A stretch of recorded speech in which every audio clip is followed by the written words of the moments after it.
Welcome back to r/JustNoHoa, where people share stories about their crazy homeowner associations that make us feel better about not living in an HOA. And in case you are new around here, please don't forget to subscribe to the channel to join our awesome community. Without any further ado, let's dive right into the stories. And the first one is once again a little HOA horror story from r/NoSleep, posted by author Blair Daniels.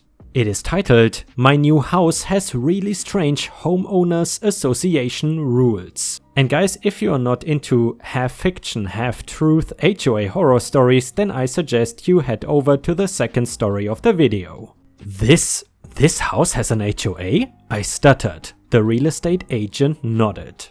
No, I had heard the horror stories. Fines for walking your dog, fines for the wrong color curtains, fines for obscenely shaped stains in your driveway. A homeowners association was just about the worst thing a house could have. Do you have a copy of the HOA agreement? The real estate agent avoided eye contact. How do you like the house? She asked, trying to change the subject. I would like to read the HOA agreement, please. After rooting through some drawers, she pulled out a thick stack of papers. Here you go.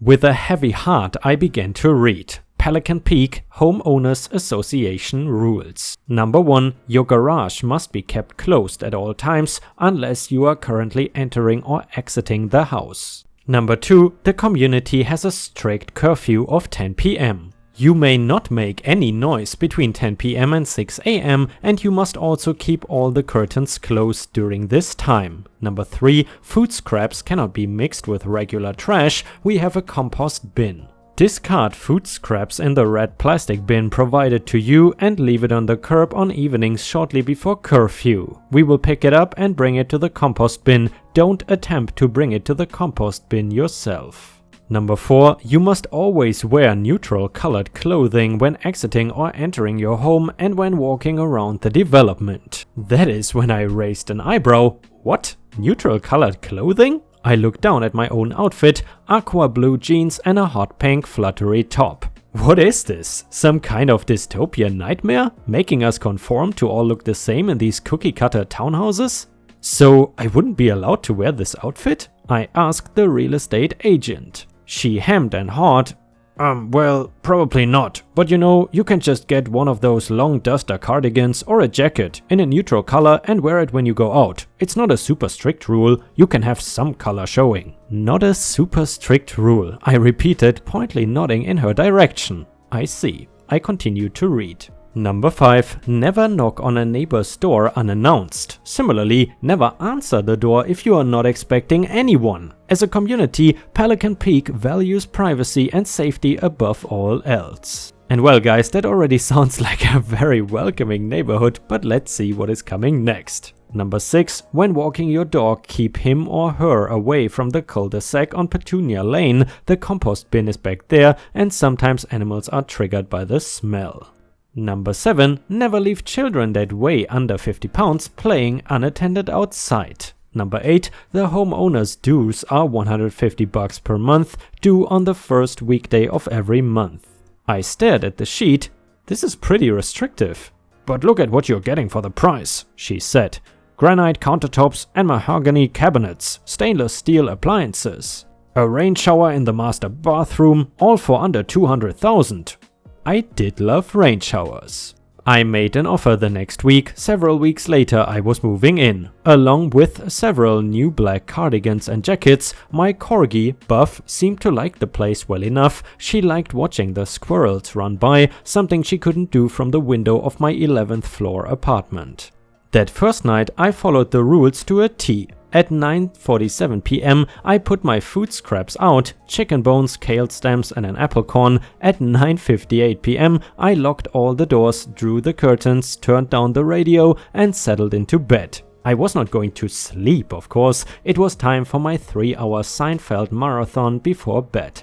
Around 10:15 p.m. Buff started growling. I groaned, paused the episode and walked into the second bedroom.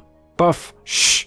I hissed, remembering the association rule. She did not even turn around, she just sat at the front window, her head poking around the curtain. hackles raised, staring out into the darkness, growling like mad. Buff? My fingers fell on the curtain's edge, but then I stopped. Keep curtains closed after 10 p.m. That was the rule, but does that mean I'm not even allowed to take a peek?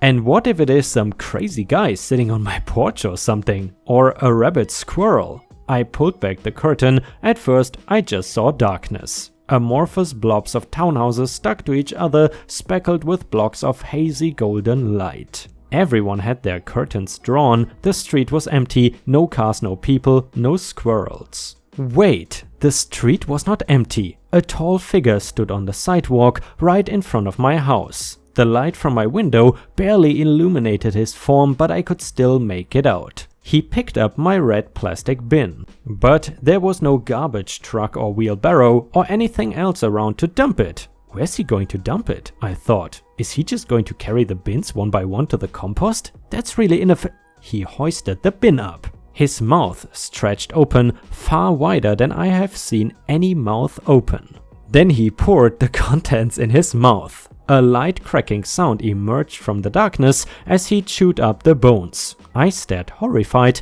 and Buff did too. Then she began to bark. The thing froze. "Shh," I said, patting Buff's head. "Please be quiet. Ruff." He snapped around and ran towards the window at full speed. A flash of a grey wrinkled face, hollow black pits for eyes, a gaping mouth with somehow no teeth or tongue. I let the curtain fall. I backed away, hugging Buff, my heart pounding in my chest. That is when the knocking started, and I remembered, perhaps the most important rule of them all, never answer the door if you are not expecting anyone. And once again, a big thanks to Blair Daniels on Reddit for letting me read her story. In addition, guys, please let me know if you enjoy the horror HOA stories. Thank you very much in advance. And the next one is titled HOA yells at me for training guide dog and grilling, then loses position on the board. To start the story, some background you need to know about me. I volunteer to train and raise service dogs. My fiance says clearly I have a look that says I am weak and a pushover. I have constant encounters with Karens who are just not ready for my responses when they engage me. I have been in the military for 17 years when this happened, and I was responsible for managing over 130 service members. I am anything but a pushover. I work with civilians, so I have cultivated a polite exterior because I was counseled for looking unapproachable and scary to civilian counterparts. The story, as I said, I raise service animals, so I fall under the ADA when it comes to regulations on where and what I can do with my puppy. We will call him O. O is an amazingly behaved black lab of 6 months. I have cultivated a level of trust and obedience where I can leave him in a sit with other dogs around so long as I am in eyesight he will stay. I have raised a few pups by then and I would never have done that with them, but O is amazing and I cannot wait to get him back after his tour of duty helping Mrs. C be independent. I meet the HOA Karen one Saturday. Me and my fiance and O were going to head on a road trip to visit my fiance's parents. In our preparation, the last on the list is always getting the kids to use the bathroom before a long trip. So we head out, O gets busy and I grab a bag to clean it up. I put him in a sit-stay and hand the leash to my girl. And I start walking to the trash can. It is about 100 feet from where he went.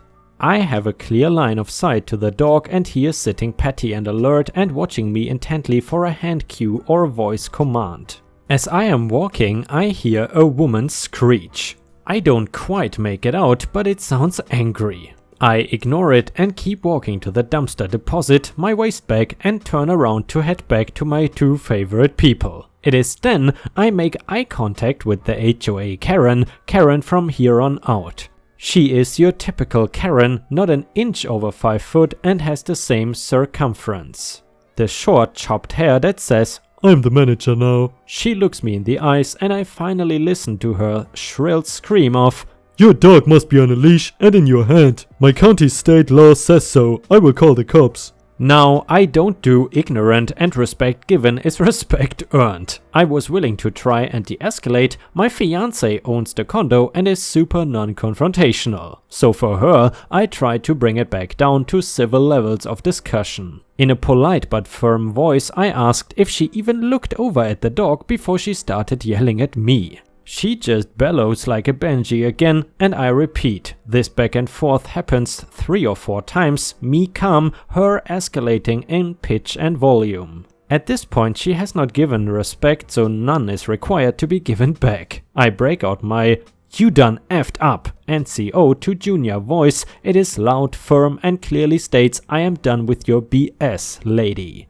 I clearly tell her if she would have taken 2 seconds to look, she would see the dog is sitting on a leash in someone's hands.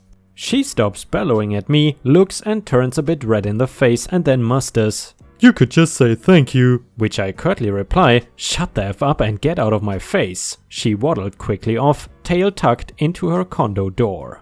My next meeting with her was when I was grilling. The HOA states no charcoal grills and no smoking barbecue. I was born in the north, but as a military brat moved to the south since I was 2. There is a difference between barbecuing and grilling.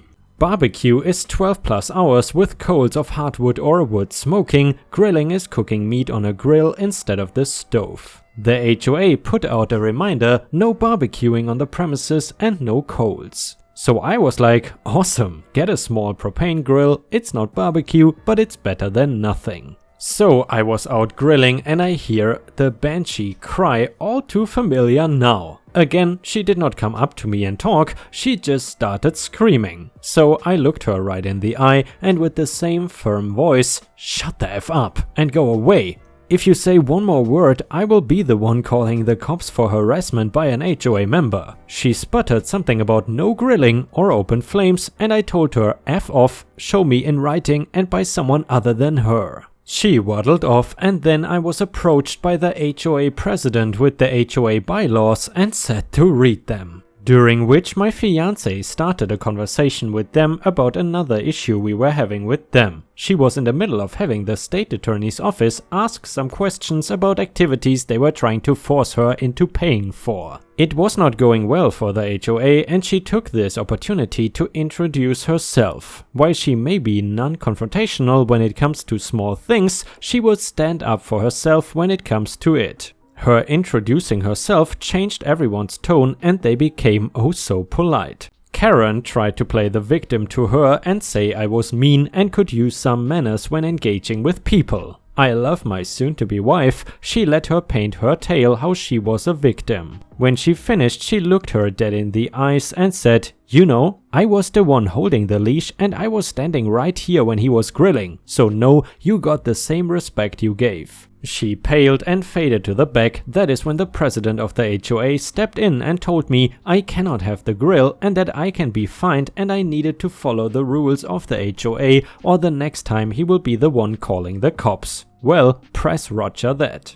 It is my job to enforce regulations in the military. I spend hours reading instructions. Nothing pleases me more than when I can shove the black and white in an a-hole's face at work to get my guys what they are owed or to force them to do the job right. So, you want me to follow the rules? Copy that, buddy. So I began my research. I found a few interesting things. Number 1. No HOA bylaw can be enforced if it is not the state database. Number 2. This particular HOA's bylaws were last updated 1994. It was 2016. They state they follow my county's fire code, which follows NFPA, and finally the GEM, the exact lat and long coordinates of the HOA's property lines. So I get a login for the state's database and print the HOA bylaws. I print the NFPA, which states in a multi-family home you can store propane tanks no bigger than 2.7 liters, but they can total no more than 5.4 liters together.